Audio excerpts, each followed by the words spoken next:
Okay, so right, like Brad said, we met in 2015. Um, I did a youth exchange program through the Lions Club, which some of you I think already know, just having talked about it. So I just wanted to talk to you about how my time with the Lions Youth Exchange program and how it's really shaped how I've gone about university, my goals for the future, things like that. So a little bit about me. I graduated from Ann Meyer in June 2015, and I just recently completed my undergraduate in June at Brock. I've experienced the Lions Youth Exchange 3 times, and I've hosted 3 students from Italy, Brazil, and Austria. Actually, the girl from Italy, she came back for a second year, and my brother went over to Italy to visit her. I've been a St. David's Lions member since December 2018. And then the last couple months, I've just been learning ASL, working from home, and starting to draw again. So what are the Lions Youth Exchange camps? So they're available to students or young people between the ages of 15 and 22. It's not exactly tourism because you're going there, and I've described this at different conferences that I've spoken at, that it's kind of like an informal UN conference. So you have all these youth from all these different countries, and you come together and you discuss the culture of your own country and as much as you know about the political climate, and you're there kind of just, you're getting a first-hand experience from people your age, how they're interpreting what's going on in their own country. The exchanges are about 4 to 6 weeks. The longest I've been is 4 weeks. So you spend 2 weeks with the family and 2 weeks at a camp. And before I went, I thought it was like Camp Crossroads, and you go up north and you sleep in a cabin and, you know, go canoeing, but you don't do that. We stayed in hostels and we travel around the country. We're hosted by different Lions clubs, and mind you, traveling around the country is much easier because they're not nearly as large as Canada is. So you can see the whole country in 2 or 3 weeks, meet all these different Lions clubs. You're hosted for lunch, for dinner, different events. But I'll talk about that more. So the first Lions club that I went to, or Lions camp that I went to, was in Czech Republic in 2015. I spent 3 weeks there with about 25 18 to 22-year-olds from different countries. So the Ukraine, Turkey, 2 Americans, Mexico, Brazil, everywhere, China, or Hong Kong, really everywhere. We usually do a service project, and we did do a service project at this one. We went to a first aid camp for children who are less financially advantaged. And then we also went to a center that supports blind people in the Czech Republic, which the Lions Club, as you know, is very involved with, since we were collecting glasses, for example. So then in 2016, I went to Denmark and Switzerland, and Denmark was actually, I was visiting a friend from the Czech Republic camp that I went to. At this camp, I stayed with a family for 2 weeks in the German-speaking part of Switzerland, and then the camp was in the French-speaking part of Switzerland, and there was actually a student from St. Catharines who was supposed to go to Switzerland this year, and I think it was the same camp, but unfortunately they've been canceled. This one was very fun, probably one of my favorite just because of how beautiful Switzerland is. This one, I can't remember the service project that we did, but I'm sure we did one. So then Hong Kong in 2017, I went to Hong Kong and China. We spent 3 days in China. The service project we did in Hong Kong, it was the 20-year anniversary of Hong Kong as a separate state from the Chinese People's Republic. And we went to about 20 houses in groups of 4, and there were about 20 of us. So we went to a lot of houses of elderly people who were living alone, and that was actually probably the highlight of my whole trip in Hong Kong. A lot of the people that we visited hadn't had visitors for maybe weeks or months at a time. So we were some of the first people that they had interacted with, except for going out for groceries, or had visitors anyways. And that was a very, very memorable part of my trip in Hong Kong. So when I came back from Hong Kong, 2 months later went to Germany to study in Germany. So I was in my 3rd year of my undergraduate degree at Brock. I went to a place called Remagen, Germany, which a lot of Germans actually haven't even heard of before. And I stayed near the old capital of Bonn. So if you know, Berlin is the capital now, but when the wall was up, that separated the East and the West, the Western capital moved down to Bonn. So that's where I was near. And these are just some of my friends. I went back to the Czech Republic to go on vacation. I went to Vimy Ridge, which I think you all know where Vimy Ridge is, right? In France, the Battle of Vimy Ridge that we helped win on the First World War.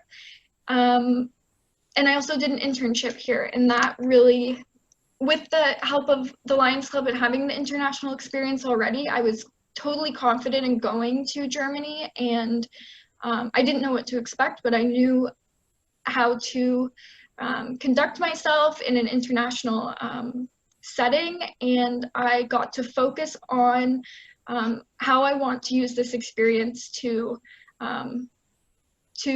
improve my educational experience, to put towards my professional experience in the future. So I was really lucky because of the Lions Club that I didn't have to worry about a lot of culture shock and all these new things coming at me at once. It was all about using this time to grow as a person and grow as a student and as a professional.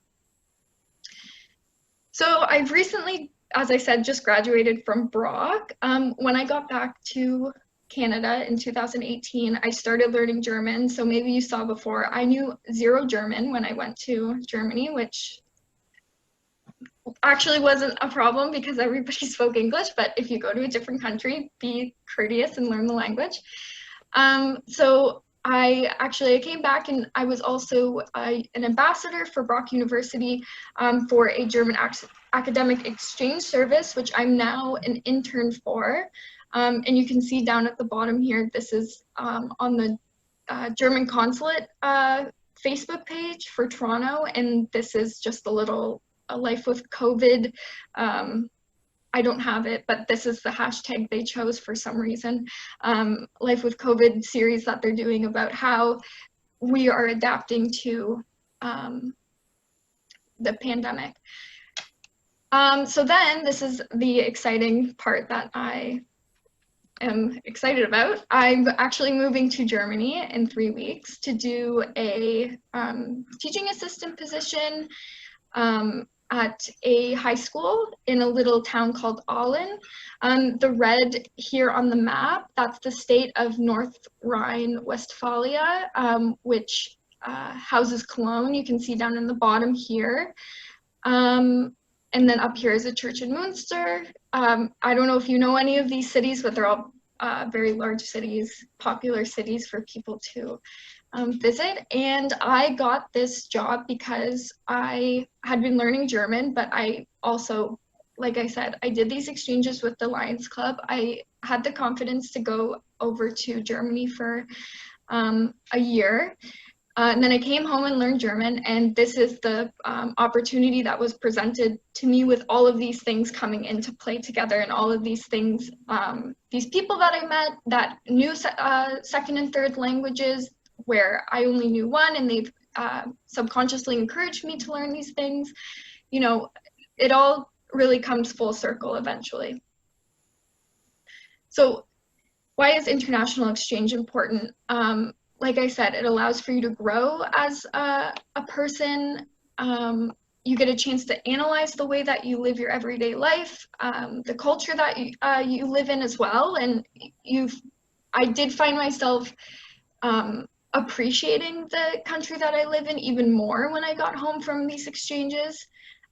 It brings a lot of confidence to people, and I wasn't an overly shy, I wasn't a shy person at all before I went, but I definitely didn't enjoy public speaking, and I wouldn't have wanted to do this 5 years ago or 4 years ago. But you know, it's these little things that come up where you kind of realize, you know, you're going somewhere where nobody knows you and you can be the person that you want to be, and then you bring that home with you, and you put that into your own life with your family and your friends. And then of course you meet a lot of people that you keep in touch with. Absolutely. When I go over there in a couple weeks, I will be staying with a friend for a week before I move into my apartment. And I'll go and visit another friend who I've kept in touch with for the last 2 or 3 years. And you really do, you know, keep these friends for life, and they keep challenging you because they come from different parts of the world, and just as you do. And it's a really interesting experience to have so many international friends, and so many having so many times gone abroad. And it's an experience that a lot of people don't have. And so I know how lucky that I am, and I know how lucky that a lot of the youth exchange members are, because really obviously it's something that's expensive, and the St. David's Lions Club has been so generous to me, and I'm so thankful for them, because otherwise I wouldn't have been able to do this. Absolutely, I wouldn't, not this many times anyways. So if anybody has any questions, I hope I didn't bore you. But if you have any questions that come up after we talk, please feel free to email me. If you have a question in 6 months from now about applying for the youth exchange program, which you can find on the website, or maybe talk to Brad, and obviously like the circumstances of the world will decide that more or less for us, then definitely please email me. And if you can't go away, there's youth that are coming in here too, and there's opportunities for you to be international in your own country and in your own area. So you don't have to go away to experience these things per se. You can do them right here at home, and the Lions Club is a fantastic organization to help you be able to do that. So yeah, thank you everybody. I will stop sharing, but that's all I have for now. Thank you. Now it's time for questions. There must be some questions out there.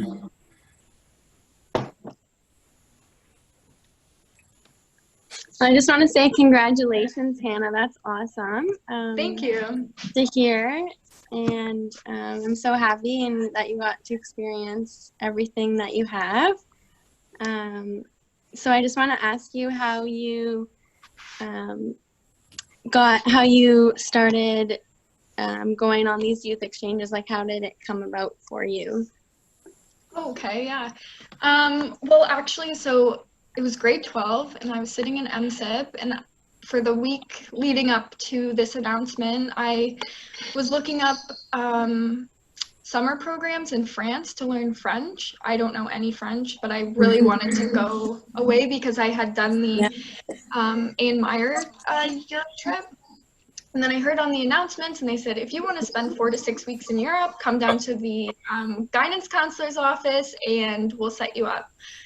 So I went down, and I was talking to Miss Harper, and I was the only person who went down to the office, and she said, okay, you know what? I'm going to take the list away. I'm setting up a meeting with Brad, and we'll meet next week. So we met, and I met with a father whose son had gone, I forget where he went to, maybe Croatia, but he had gone previously. And then, yeah, that's the rest is history. That's awesome. Yeah, so I got really lucky. Thank you, Rachel. Yeah, that's awesome. Did anybody else have a question?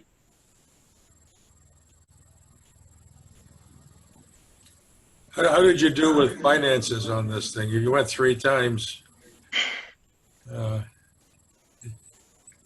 Well, I was working all year, like maybe some of you are. I've been working since I was 15, since I could have a job. So I would save up, save up, save up. The St. David's Lions Club, I think all 3 times, financed the flight, which is the biggest chunk of the experience. And then the camps themselves sometimes have a camp fee, so it could be anywhere from $150 to $300, and that kind of, it'll go towards buses and hotels and stuff like that. But generally, the Lions Club is subsidizing food and all these things, which also happens in Canada. So anyways, with finances, I saved. They're inexpensive youth exchanges because they as in the Lions Club want students to go away. Obviously it's different in Europe, where a lot of my friends didn't have jobs till they were 18, 19, which is kind of crazy to me because, like I said, I've been working since I was 15. But they make it work for North American students who have to work all summer because you have to save for university and all these things. So if you're okay with putting away a month to not make any money, first of all, it's an absolutely great investment, and also you're not really putting out a huge amount of money. But I also did fundraising, and I would go to the fish fries and I would sell cookie dough and mostly cookie dough. I sold a lot of cookie dough, and I got $200 or $300 from that, you know. So there's lots of ways to do it.